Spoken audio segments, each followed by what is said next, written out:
The massive Calorthian dreadnought Eternal Dominion hung in space like a metallic moon, its hull scarred from the final battle that had supposedly ended humanity's resistance.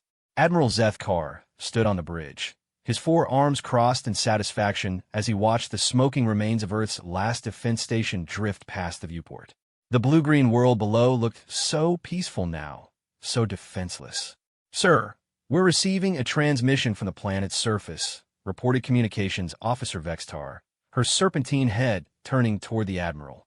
"It appears to be from their remaining government officials." Zethkar's mandibles clicked with amusement. After 3 years of brutal warfare across 17 star systems, the humans were finally ready to surrender. The Calorthian Empire had learned to respect their tenacity, if not their wisdom. These strange bipedal creatures had fought with a ferocity that surprised even the battle-hardened Calorthians, but, in the end, superior numbers and technology had prevailed. "Put them through," Zethkar commanded, settling into his command throne. The view screen flickered to life, revealing a simple room with white walls. A single human sat at a plain wooden table, wearing what appeared to be civilian clothing rather than military uniform. The man looked to be in his 50s, with graying hair and calm blue eyes behind wire-rimmed glasses. "I am Admiral Zethkar of the Calorthian Imperial Navy," the Admiral announced, his translator rendering his words into the human language. "You have the honor of speaking with the conqueror of your world. State your rank and purpose." The human smiled slightly, a gesture that Zethkar had learned could mean many things among these creatures. "My name is Dr. James Chun. I'm what you might call a diplomat, though that word doesn't quite capture my actual role. I'm here to discuss the terms of our relationship moving forward." Zethkar's laugh was a harsh barking sound. "Relationship? There is no relationship, human. There is only conquest. Your species will submit to imperial rule or face extinction. Those are the only terms." Dr. Chen nodded thoughtfully, as if the Admiral had made a reasonable point rather than a threat. "I understand your perspective, Admiral. Your empire has conquered 847 species across this galaxy. Your military might is undeniable. Your technology is impressive. You have every reason to feel confident." Finally, a human with sense, Zethkar muttered to his bridge crew, several of whom chittered their agreement. "However," Dr. Chun continued, leaning forward slightly, "before we proceed, I think it would be beneficial for you to understand something about humanity. Something that might not be immediately apparent from our military capabilities or our current situation." The Admiral's primary eyes narrowed, while his secondary eyes kept watch on his tactical displays. This human's calm demeanor was unsettling. Even the most disciplined species showed fear or anger when facing subjugation. "Speak quickly. My patience has limits." Dr. Chun reached into his jacket and withdrew a small, leather-bound notebook. "You see, Admiral, humans have a peculiar relationship with rules. We create them constantly, follow them selectively, and break them when necessary. But there's one rule that has guided us through every conflict, every challenge, every moment when extinction seemed certain." "Your rules mean nothing now," Zethkar snarled. "This particular rule has served us well," Dr. Chen said, opening the notebook. "It's why we survived ice ages that should have killed us. It's why we dominated a planet full of creatures stronger, faster, and more dangerous than ourselves. It's why we built a civilization that reached for the stars despite every logical reason to remain in our caves." Something in the human's tone made Zethkar lean forward. There was no fear in those blue eyes, no desperation. If anything, the man seemed almost apologetic. "Your species conquered us through conventional warfare," Dr. Chen acknowledged. "Your ships, your weapons, your tactics, all superior to ours in direct confrontation. You followed the standard galactic model of conquest, overwhelm the military, destroy the infrastructure, cow the population into submission. It's worked 847 times before." The bridge fell silent except for the hum of ship systems. Even the usually chattering bridge crew had gone quiet. Dr. Chen turned a page in his notebook. "But here's what I think you haven't fully grasped about humanity, Admiral. We don't really fight wars the way other species do. Oh, we can engage in conventional warfare when necessary, and we did our best these past 3 years. But conventional warfare isn't really our strength." "Then what is?" Zethkar found himself asking, though he wasn't sure why. The human smile grew slightly wider, and, for the first time since the conversation began, it didn't look entirely friendly. We specialize in turning losing positions into winning ones. We excel at finding ways to make victory more costly than defeat. We have an almost supernatural ability to make our enemies' lives complicated in ways they never saw coming. Dr. Chun stood up from his chair and walked to what appeared to be a window. Outside, Zethkar could see Calorthian troops patrolling human streets, their imposing forms dwarfing the local population.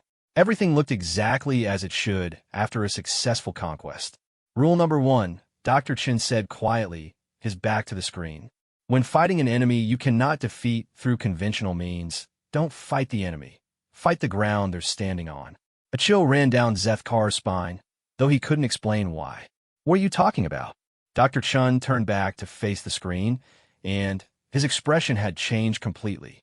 The mild-mannered diplomat was gone, replaced by something that made the Admiral's warrior instinct scream danger. Admiral, in the 3 years since your invasion began, how many Calorthian soldiers do you estimate have set foot on human worlds? The question seemed innocent enough. Approximately 2.3 million across all occupied territories. And in that time, how many have consumed human food, drunk human water, breathed human air for extended periods? Zethkar felt his stomach clench. All of them. Standard occupation protocol requires local resource utilization to maintain supply line efficiency. Dr. Chin nodded gravely. That's exactly what we hoped you would do. You see, Admiral, Earth's biosphere is quite remarkable. We have millions of species of bacteria, viruses, fungi, and parasites that have spent billions of years learning to work together. Most are harmless to humans. We evolved alongside them. But to an immune system that didn't develop in this environment. The Admiral was already reaching for his communications panel when Dr. Chun continued. Oh, the effects won't be immediate. That would be too crude, too obvious. No, what's happening to your soldiers right now is much more subtle. A gradual weakening of cognitive function. Increased aggression toward authority figures. Paranoia. Difficulty distinguishing friend from foe. You're lying, Zethkar snarled, but his hands were shaking as he opened a channel to his medical bay. I'm afraid not. You see, we've had a very long time to study the effects of Earth's microbial environment on the various alien species that have visited us over the centuries. When your advanced scouts arrived 5 years ago, we began preparing accordingly. The medical officer's voice crackled through the comm. Admiral, we're receiving reports from the surface. Multiple units are reporting behavioral anomalies among troops who've been planetside for more than 6 months. Increased insubordination, unexplained violence, several cases of soldiers attacking their own officers. Dr. Chin sat back down, his expression returning to its earlier mildness. The beautiful thing about biological warfare, Admiral, is that it's almost impossible to prove intent. Are your soldiers sick because we deliberately infected them? Or are they simply suffering the natural consequences of exposure to an alien biosphere? How can anyone say for certain? Zethkar's mind raced. If what this human was saying was true, then every Calorthian soldier on every occupied human world was a potential time bomb. Worse, they would carry whatever they'd been exposed to back to their own ships, their own worlds. What do you want? He asked, the words bitter in his mouth. That's the wrong question, Admiral. The question you should be asking is, what are you prepared to do to stop this from spreading further? The human diplomat opened his notebook again, turning to a page covered in dense text and diagrams. You see, we've documented approximately 347 different pathogenic agents that show promise for cross-species transmission. We've had 3 years to observe their effects on Calorthian physiology. We've mapped transmission vectors, incubation periods, and symptomatic progressions. Dr. Chun looked directly into the screen, his blue eyes reflecting the cold light of the stars beyond. Rule number 1 isn't about winning, Admiral. It's about making sure that even when you lose, your enemy doesn't get to enjoy their victory. The bridge of the Eternal Dominion had become a tomb of silence. Every officer stared at the human on the screen, finally, understanding that they were no longer looking at a defeated enemy. They were looking at someone who had just revealed that the war was far from over. It was simply moving to a battlefield where all of the Calorthian Empire's advantages meant nothing. Admiral Zethkar realized that for the first time in his long military career, he was afraid. Not of death in battle, which was an honorable end for a warrior, but of something far worse. The possibility that his entire species had just walked into a trap 3 years in the making. "What?" he asked again, his voice barely above a whisper. "Do you want?" Dr. Chen closed his notebook and placed it carefully on the table. The simple gesture seemed to carry enormous weight in the silence that stretched between the human diplomat and the alien admiral whose certainty had just crumbled. "What we want, Admiral, is quite simple, Dr. Chen said, his tone remaining conversational despite the chaos that was undoubtedly erupting throughout the Calorthian fleet. "We want to continue existing. We want our children to grow up free. We want to pursue our dreams, create our art, explore the universe, and make our own choices about our future." Zethkar's mandibles clicked nervously. "Those are not terms of surrender. Those are demands for independence." "Yes," Dr. Chen agreed pleasantly, "though I prefer to think of them as conditions for the antidote." The word hit the bridge like a physical blow. Several officers began speaking at once in the chittering, harmonic language of the Calorthians before Zethkar silenced them with a sharp gesture. "You have an antidote?" "Of course we do." Dr. Chen seemed genuinely surprised by the question. "Did you think we would deploy biological agents without ensuring our own people's safety? Every human settlement has been quietly inoculated over the past 2 years. We've also developed treatments for the various conditions your soldiers are beginning to experience." The Admiral's tactical mind was racing. "You're bluffing. If you had such weapons, you would have used them from the beginning." Dr. Chen shook his head sadly. "Admiral, you're still thinking like a conventional military commander. Biological warfare isn't about immediate tactical advantage. It's about strategic patience. If we'd used these methods at the start of the war, you would have recognized the threat and adapted your approach. You might have bombarded our worlds from orbit rather than attempting occupation. Millions more would have died on both sides." He stood and walked to what appeared to be a bookshelf, running his finger along the spines of numerous volumes. "Instead, we allowed you to commit to a ground-based occupation strategy. We let you distribute your forces across dozens of worlds, breathing our air, eating our food, integrating with our biosphere.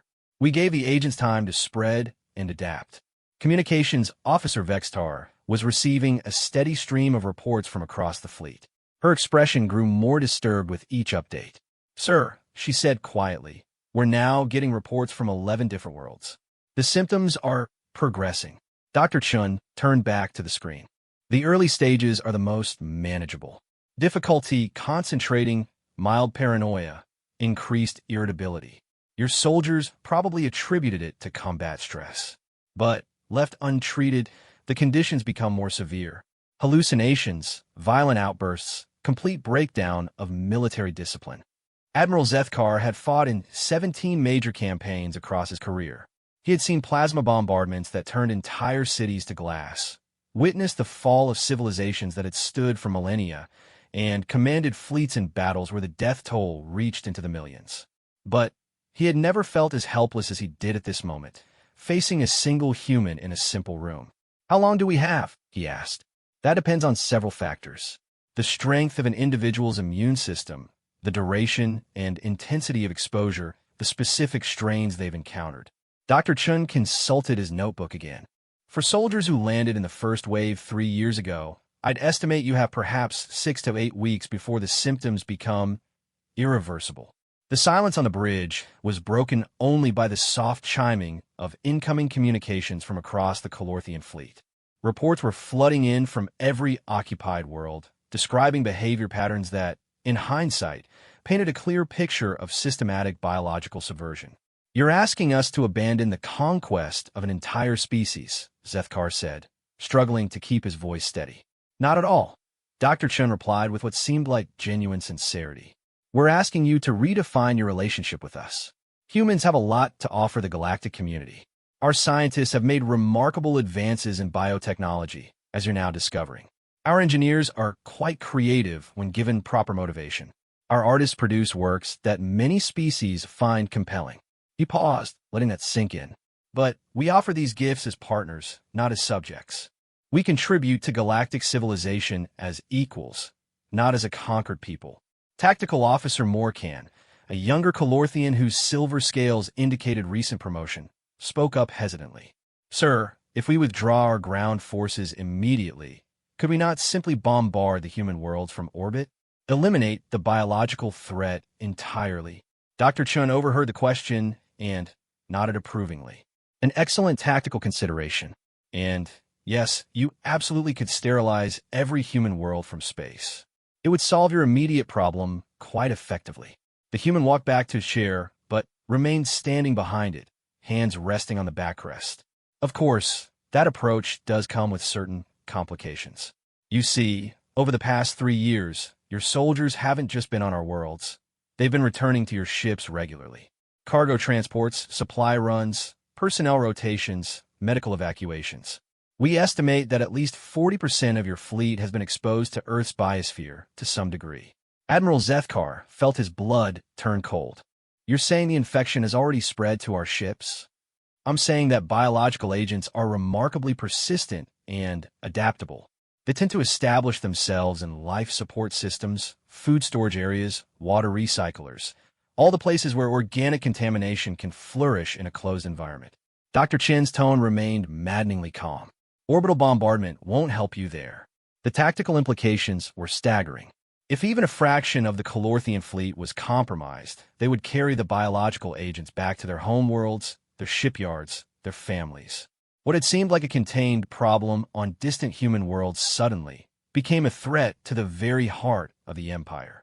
Furthermore, Dr. Chun continued, I should mention that several of your allied species have expressed interest in our biotechnology research. The Zephyrians in particular seem quite eager to learn about our innovative approaches to interspecies relations. This was news to Zethkar.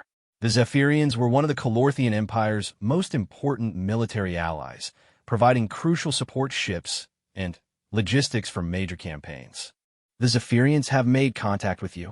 Oh yes. About 6 months ago, their diplomatic corps reached out through back channels. Apparently, they've been watching our conflict with great interest. They're particularly impressed by our nonviolent resistance techniques. Dr. Chin smiled, that unsettling smile again. They've asked us to share our expertise with their own independence movements. The Admiral realized he was gripping the arms of his command thrown hard enough to leave claw marks in the metal. The humans hadn't just infected his soldiers. They had been conducting diplomatic outreach to his Empire's allies, potentially turning them against Calorthian rule. How many species have you been in contact with? Zethkar asked. I'm not at liberty to discuss specific numbers, Dr. Chun replied diplomatically. But I will say that news of our creative approach to conflict resolution has generated considerable interest among the galaxy's subjugated populations. Many species are eager to learn techniques that might level the playing field against technologically superior opponents. Dr. Chin opened his notebook one more time, turning to a page near the back. You know, Admiral, the Calorthian Empire has been remarkably successful because you followed a very effective formula.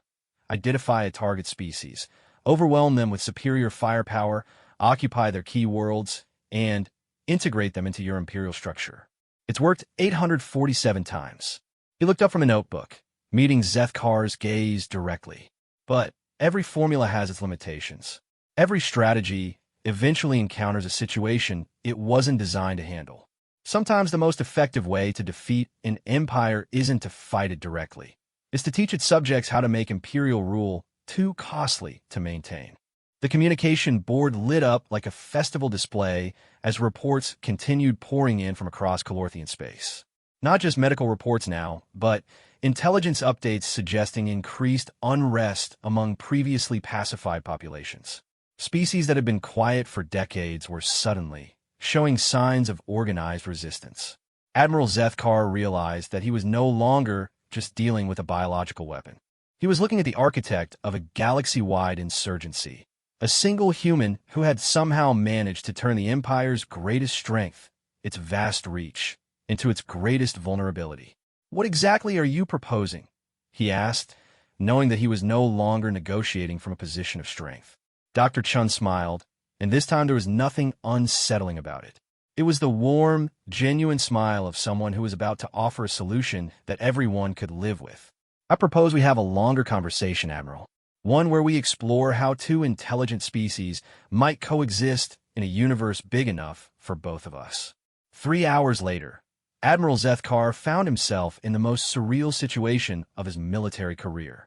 The bridge of the Eternal Dominion had been cleared except for essential personnel, and he was engaged in what Dr. Chun called preliminary discussions with a species that by all logical measures should have been prostrating themselves before Imperial might. "Let me make sure I understand your position," Zethkar said, reviewing the data that had been flooding in from across the fleet. "You're claiming that humanity never intended to win this war in the conventional sense." Dr. Chun nodded, sipping from a cup of what he had identified as tea. Somehow, the human had managed to arrange for refreshments to be brought to his location, despite being on a theoretically conquered world. Winning and losing are relative concepts, Admiral. When someone much stronger than you picks a fight, victory doesn't mean defeating them in direct combat. Victory means surviving the encounter and ensuring they think twice before picking another fight with you. The medical reports made for grim reading. Dr. Yithvar, the fleet's chief medical officer, had confirmed that nearly 900,000 Calorthian soldiers were showing symptoms consistent with Dr. Chen's descriptions. Worse, the biological agents appeared to be adapting and spreading through ship systems at an alarming rate. "Your people knew they couldn't match our military technology," Zethkar continued. "So instead you chose to turn your entire biosphere into a weapon." "That's not quite accurate," Dr. Chun corrected gently. "We didn't turn our biosphere into anything. It was already a weapon. We just helped it along a little. You see, Admiral, life on Earth has been engaged in biological warfare for nearly 4 billion years. Every organism on our planet is either trying to eat something else, avoid being eaten, or compete for resources. We didn't create these systems. We just learned to work with them." He pulled out what appeared to be a small tablet device and showed it to the screen.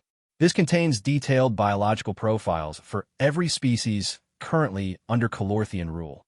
Our xenobiologists have spent the past 3 years analyzing your soldiers, studying their physiology, their immune responses, their psychological patterns. We know exactly how Earth's microbial environment affects each of your allied species." The implications were staggering. If humans possessed that level of detailed biological intelligence on every species in the Empire, they could potentially develop targeted biological weapons for anyone who opposed them. "But here's what I think you still don't understand about humanity," Dr. Chun continued, setting the tablet aside. "We don't actually want to hurt anyone. Biological warfare is messy, unpredictable, and morally complicated. We'd much rather find ways to coexist peacefully." "Then, why deploy it at all?" demanded Tactical Officer Morcan, who had been listening to the conversation with obvious frustration. Dr. Chen's expression became serious. "Because peace requires mutual respect, and respect often requires demonstrating that aggression comes with unacceptable costs. Your empire has spent millennia teaching the galaxy that resistance is futile. We needed to provide a counterexample." He stood and walked to what appeared to be a map of local galactic space. "Consider this from our perspective. Humanity had just achieved faster-than-light travel when your scouts arrived. We were essentially toddlers by galactic standards, barely beginning to explore our local star cluster. We posed no threat to anyone." Dr. Chin traced patterns on the map with his finger. "Your advanced diplomatic mission offered us a choice: voluntary integration into the Empire as a client species, or conquest and forced integration. No third option. No consideration of our right to self-determination. Just submit or be destroyed." Admiral Zethkar felt a strange discomfort as the human spoke. The description was accurate. It was standard Imperial policy. Species that couldn't defend themselves didn't deserve independence. "So we chose a third option," Dr. Chin continued. "One that your diplomats hadn't considered because, frankly, most species don't have the biological diversity to make it workable. We decided to make conquest so expensive that you'd eventually realize cooperation was more profitable." The communication board chimed with another update. Intelligence Officer S.E.K. Tar looked up from her station with obvious concern. "Sir, we're receiving reports that 7 different client species have formally requested increased autonomy in their governance structures. They're citing humanitarian concerns about Imperial occupation policies." Dr. Chun overheard the report and nodded approvingly. "The beauty of leading by example, Admiral. When subjugated species see that resistance is possible, they begin to remember that they have options." Zethkar's mind was reeling. In the space of a few hours, What had seemed like a straightforward military occupation had revealed itself to be something far more complex. The humans hadn't just defended themselves. They had somehow managed to inspire resistance movements across the Empire. "How long have you been planning this?" he asked. "Since about 6 months after first contact," Dr. Chun replied honestly. "Our xenopsychologist studied your species' behavior patterns and concluded that peaceful coexistence was unlikely under your current Imperial model. So we began preparing for the war we knew was coming." He returned to his chair and opened his notebook to a section filled with detailed timeline charts. "We spent 2 years developing biological countermeasures, another year establishing secret communication channels with other species, and the final year before your invasion implementing what we call passive infrastructure preparation." "Passive infrastructure?" Dr. Chin smiled. "Every human world, Admiral. Every colony, every station, every ship, all of them equipped with biological monitoring systems designed to track the health and behavior of any non-human visitors. We've been studying your people from the moment you set foot on our worlds." The scope of the preparation was breathtaking. Humanity had essentially turned their entire civilization into an intelligence-gathering operation, while simultaneously maintaining the appearance of a primitive, defenseless species. "But the most important part of our preparation," Dr. Chan continued, "wasn't military or biological or even diplomatic. It was psychological. We had to understand not just how your empire worked, but why it worked. What motivated species to submit to imperial rule? What would motivate them to resist?" He pulled out another tablet, this one displaying what appeared to be complex sociological models. "We discovered something interesting, Admiral. Most species submit to imperial rule because they believe resistance is hopeless. But if you can demonstrate that resistance is not only possible, but effective, the psychological dynamic changes completely." Admiral Zethkar found himself studying the human with new eyes. Dr. Chin didn't look like a military strategist or a revolutionary leader. He looked like exactly what he claimed to be, a diplomat. But his approach to conflict was unlike anything the Admiral had encountered in decades of warfare. "You're describing a coordinated campaign of psychological warfare across multiple species," Zethkar observed. "I prefer to think of it as education," Dr. Chin replied. "We're simply sharing information about effective resistance techniques with anyone interested in learning. Knowledge wants to be free, as we say." Communications Officer Vextar looked up from her station with obvious alarm.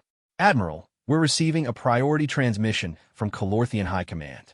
They're asking for a detailed briefing on the situation here." Zethkar felt his stomach drop. If word of the biological contamination and spreading resistance movements reached the imperial capital, the political ramifications would be enormous. The Emperor did not tolerate failures of this magnitude. Dr. Chin seemed to read the Admiral's expression. "Ah, you're worried about explaining this to your superiors. That's understandable. It's difficult to report that you've been outmaneuvered by a species you've spent 3 years conquering." He leaned forward in his chair. "But consider the alternative, Admiral. What happens if you try to suppress this information? The biological agents are already spreading through your fleet. The resistance movements are already coordinating across multiple worlds. Even if you somehow manage to contain the immediate crisis, the underlying problems would continue to grow."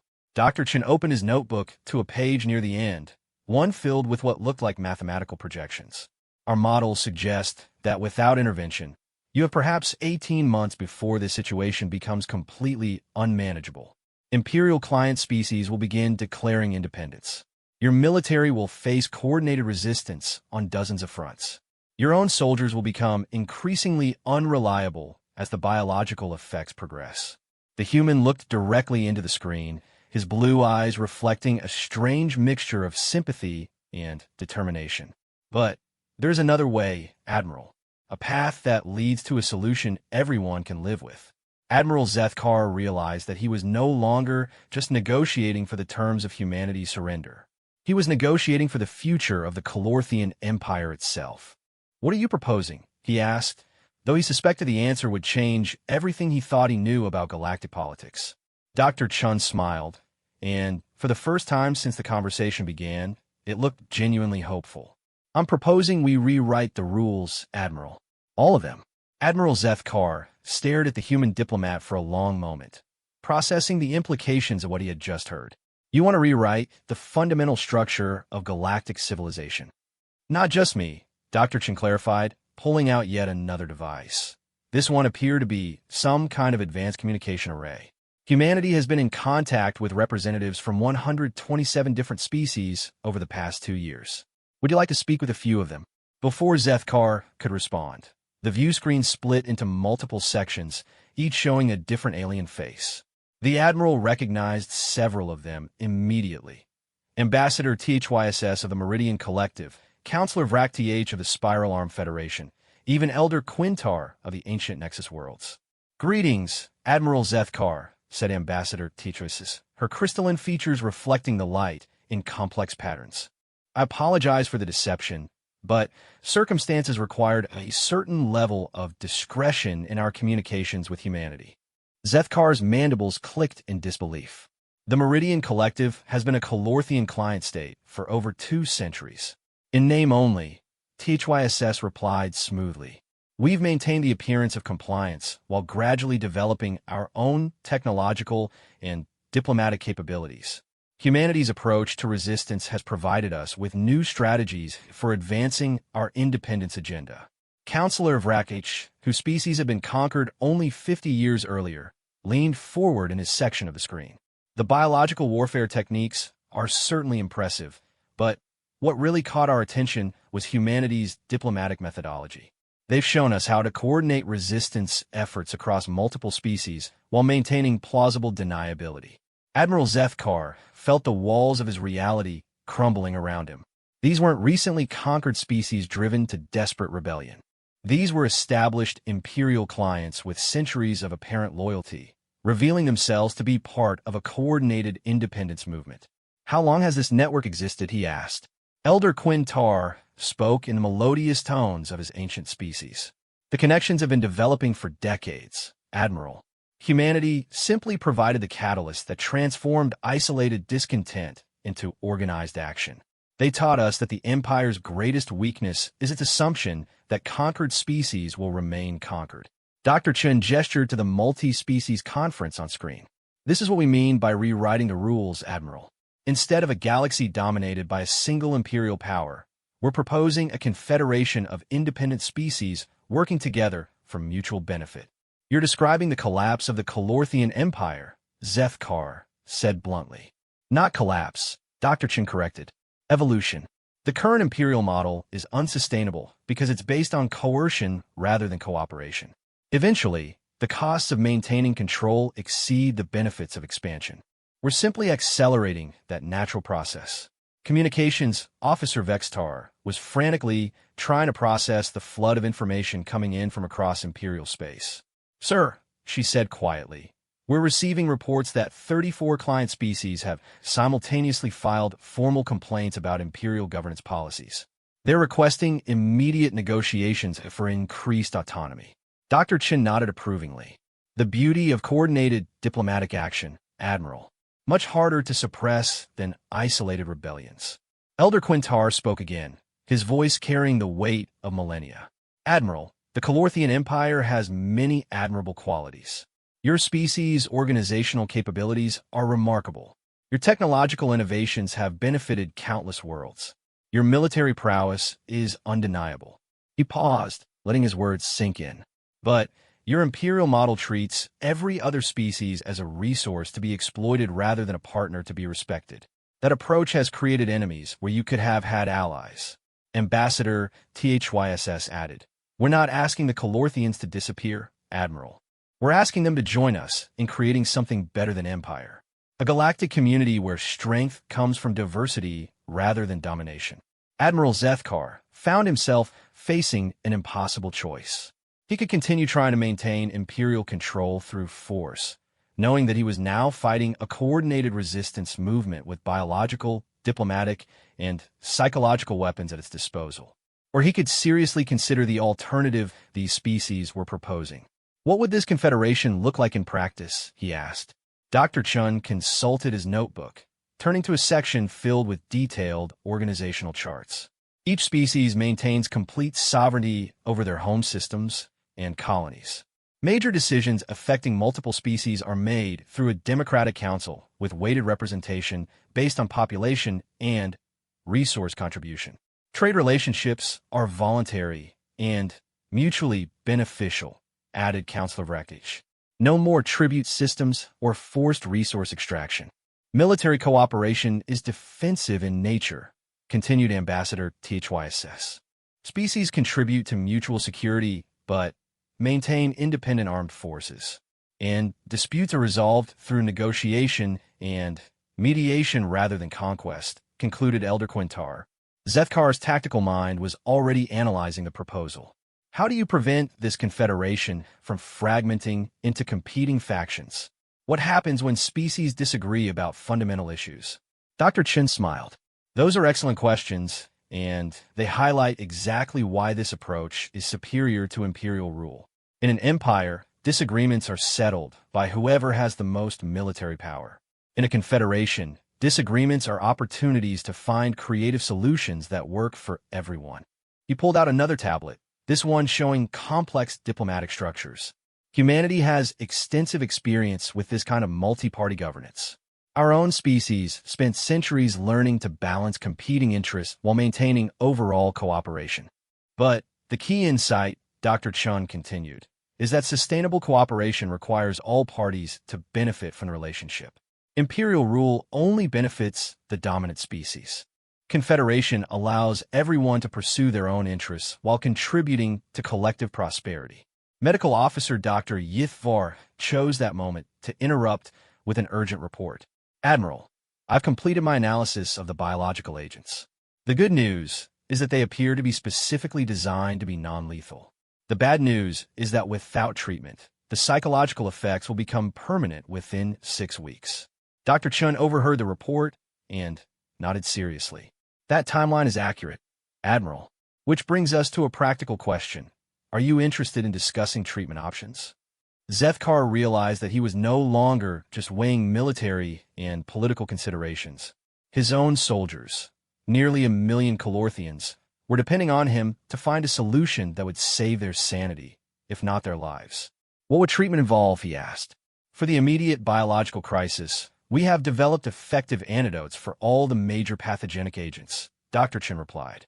Treatment would involve a series of targeted therapeutics administered over approximately 4 weeks. Full recovery is possible if we begin treatment soon. And the cost? Dr. Chen's expression became very serious. The cost is a commitment to genuine negotiation about restructuring galactic governance. Not surrender, not submission, but honest dialogue about creating a system that works for everyone. Admiral Zethkar looked around his bridge at the officers who had served with him for years. These were warriors who had dedicated their lives to imperial service, who believed in Calorthian superiority and the rightness of conquest. But they were also his responsibility, and their lives now hung in the balance. You're asking me to betray everything I've sworn to uphold, he said. Dr. Chun shook his head. I'm asking you to consider whether your oath was to the Calorthian people or to a system that may no longer serve their best interests. Sometimes the greatest act of loyalty is recognizing when change is necessary. The human diplomat stood and walked to what appeared to be a large window, showing the night sky. Admiral, your empire has conquered 847 species. But how many of those conquests actually made the galaxy a better place? How many of your own people are truly happy living in a system based on perpetual expansion and domination? He turned back to face the screen. We're offering you a chance to be remembered not as the admiral who lost the last war of the Imperial Age, but as the one who helped create the first peace of the Confederation era. Admiral Zethkar closed his eyes, feeling the weight of history pressing down on him. When he opened them again, he saw not enemies on the screen, but representatives of species who had found a way to turn humanity's desperate gambit into something that might actually work. How do we begin? He asked, knowing that with those words, he had just changed the course of galactic history. 6 months later, Admiral Zethkar stood on the observation deck of the space station New Harmony, watching as ships from dozens of different species arrive for the signing of the Galactic Confederation Charter. The massive structure orbited a neutral star system that had been chosen specifically because no single species had ever laid claim to it. The transformation had been extraordinary. What had begun as a desperate conversation between a defeated human diplomat and a confused Calorthian admiral had evolved into the most comprehensive reorganization of galactic civilization in recorded history. The old empire hadn't collapsed. It had metamorphosed into something unprecedented. Quite a view, isn't it? Dr. Chun approached from behind, now wearing the formal robes of humanity's first Confederation representative. The mild-mannered diplomat who had once sat in a simple room had become one of the most influential figures in galactic politics. "I still can't believe we pulled it off," Zethkar admitted. He now wore the insignia of Confederation Fleet Admiral, a position that hadn't existed 7 months earlier. "When you first mentioned rule number 1, I thought you were talking about biological warfare." Dr. Chin chuckled. "Oh, that was rule number 1. But it was never really about the biological agents, Admiral. It was about changing the fundamental dynamics of the conflict." He gestured toward the viewport, where a Meridian crystal ship was docking alongside a Calorthian dreadnought, their crews working together to coordinate the arrival of smaller vessels. The biological weapons were just a demonstration, proof that the old model of military dominance was obsolete. But the real weapon, Dr. Chun continued, was the idea that cooperation could be more powerful than conquest. Once that idea took hold, everything else became inevitable. Admiral Zethkar reflected on the months of negotiations that had followed that first conversation. The process had been chaotic, sometimes heated, but ultimately productive in ways that military conquest never could have achieved. Species that had been enemies for centuries were now working together to solve common problems. "The hardest part," he said, "was convincing my own people that giving up the empire didn't mean giving up power. It meant trading the kind of power that requires constant warfare for the kind that creates lasting prosperity." Dr. Chin nodded. "That's always the challenge with systemic change. People assume that any alteration to the existing structure means they'll lose everything they value. But in reality, most of what they value, security, prosperity, purpose, becomes easier to achieve in a cooperative framework." Through the viewport, they could see the assembled fleet of the new Confederation. Calorthian dreadnoughts flew alongside human exploration vessels, Meridian research ships, Zephyrian medical platforms, and dozens of other craft representing species that had never before cooperated as equals. "The biological treatment program was a stroke of genius," Zethkar observed, offering free medical care to every affected soldier, regardless of their species' political position, demonstrated that humanity was serious about wanting to help rather than just win. "That wasn't political calculation," Dr. Chin replied seriously. "Those soldiers were sick because of actions we had taken, even if we believe those actions were necessary.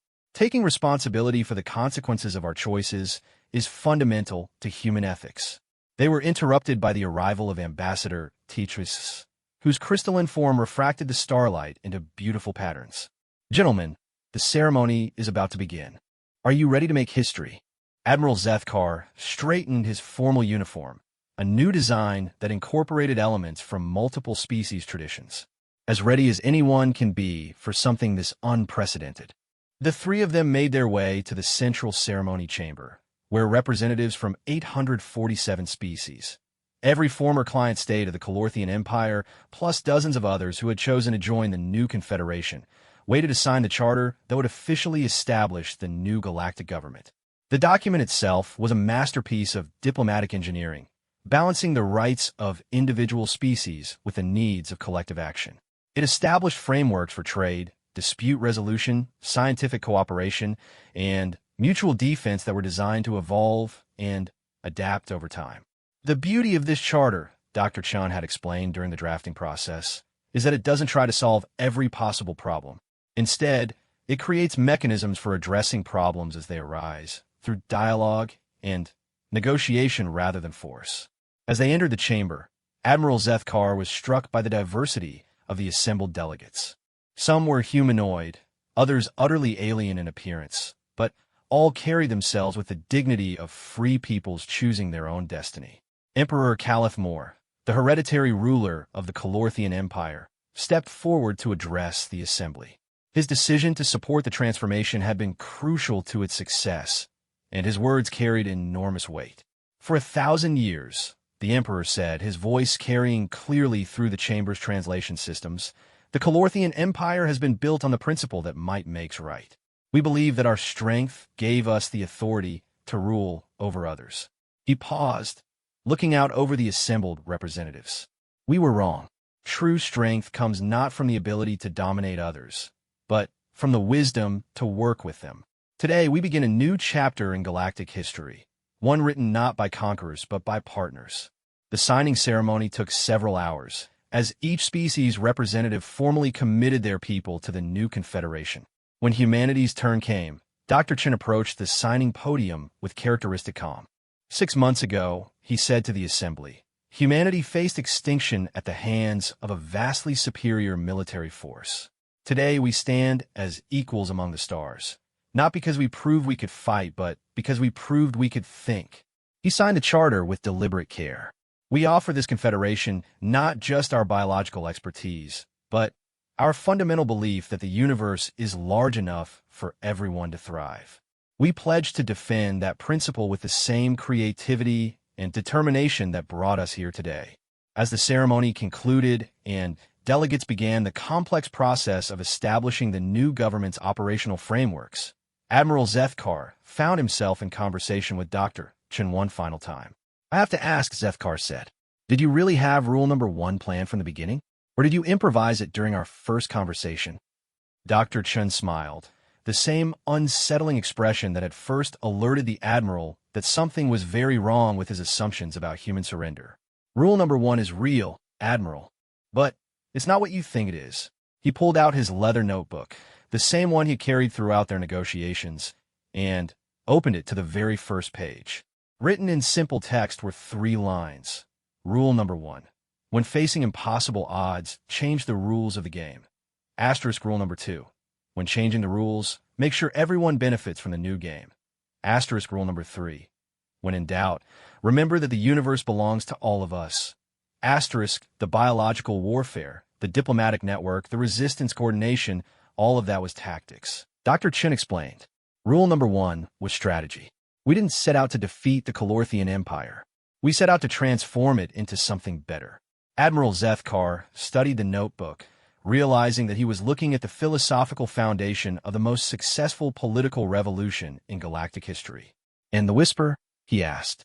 When you said rule number 1 during our first conversation, you whispered it like it was some kind of secret weapon. Dr. Chen's smile became genuinely warm. Because it was, Admiral, ideas are the most powerful weapons in the universe. They can transform enemies into allies, turn defeat into victory, and change the course of civilizations. He closed the notebook and tucked it into his jacket. The biological agents gave us time to negotiate. The diplomatic network gave us leverage. But rule number 1 gave us the possibility of creating something that had never existed before, the galactic civilization based on consent rather than conquest. As they watched the representatives of 847 species working together to solve the practical problems of governing a galaxy, Admiral Zethkar realized that he had witnessed something unprecedented in military history, a war won not through superior firepower, but through superior imagination. The Galactic Empire had indeed thought victory was theirs. But when the diplomat whispered rule number 1, everything changed, not just for humanity, but for everyone. Looking back, Admiral Zethkar would later write in his memoirs that the moment Dr. Chen opened that simple notebook was the moment when the galaxy grew up, abandoning the juvenile notion that strength came from the ability to hurt others and embracing the mature understanding that true power came from the ability to help them. Rule number 1 had changed everything, just as it was designed to do. And the universe, vast and infinite and full of possibility, belonged to all of them now.